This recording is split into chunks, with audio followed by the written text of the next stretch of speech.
11 miljonu.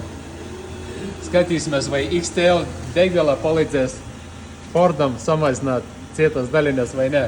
Tagad viņam ir gandrīz 12 miljoni, 12 iegāja iekšā. Apstādinājām, izbraukās šito saļārku ar vecu ielēs XTL un redzēsim, cik Fordam būs domainība. Fordam ir problēmas ar ekoloģiju, truba viss melna.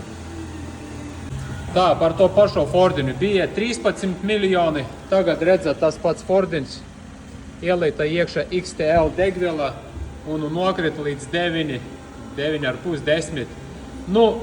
Aptuveni 2-3 miljonus nomet nost ar XTL degvielu, bet ideāli, protams, nav. Ja tava mašinai tur kā 2 miljoni var mēģināt liet iekšā, 2-3 miljoni, ja var liet iekšā XTL, bet ja tava mašinai 10, 12, 13 miljonu, tad nekas nelīdzēs.